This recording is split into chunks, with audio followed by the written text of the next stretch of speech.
Correct me if I'm wrong, but your first official release was called the Ivory Stoop. Correct. Yes. Yep. Oh, okay, now, the Ivory Stoop. Now, does that relate to a cultural thing in Baltimore? Yes, it does. It does. Could you explain that to us? All right. So, the Ivory Stoop. You know what I'm saying? Baltimore is known for its historical marble stoops. You know what I'm saying? So, marble. You know, I wanted to make it sound hip hop. So, you know, marble stoop wasn't doing it for me. Right. So, you know, the color of marble, if I had to explain it, was ivory. Marble and ivory was the same color to me. So the Ivory Stoop, it's like it rung a bell. So the thing about the ivory, the thing about the marble stoop too, you know, in certain parts of Baltimore, every Sunday they would come out and scrub these marble stoops, you know, to uphold the property value around, you know, those areas. Right. But later in life, you know, these parts of Baltimore would be, you know, considered the ghetto.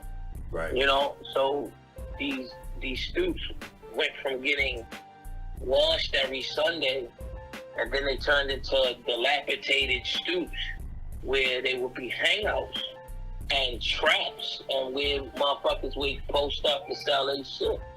Right. So I looked at that and I said, well, yo, that's exactly what's going on in hip hop. You know? Right. At one point in time, you know, hip hop had substance. It was clean. It had a message. You know what I'm saying?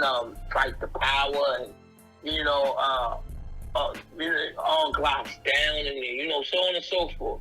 Right. And then down the line, you know what I'm saying, it turned into this dilapidated, yo, I'm not a rapper, I'm a hustler. You know, I don't rap. I sell drugs. Like rap is just getting me my money type thing. It was that type of feel. So I was just like, yo, it's the same thing as the Stoop in Baltimore.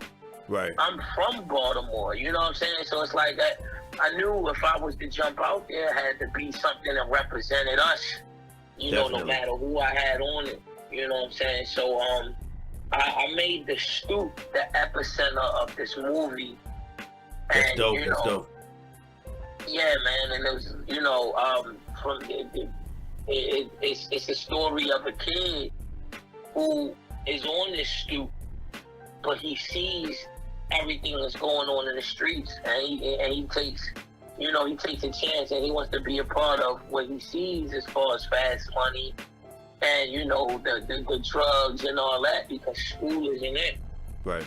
So it's a very vivid story, and a lot of people call it the soundtrack, the real soundtrack to the Royale. Like, I dropped it, I put the energy in the air, and it's like there's no self-proclaimed anything when it comes to me. Any views or anything that comes with it, and people embrace it, I just take it, I repost it, and I'm thankful. But a lot of people have deemed it as a classic, and then I took it from that, and we segued into the second joint, which is called the Baltimore Housing Project.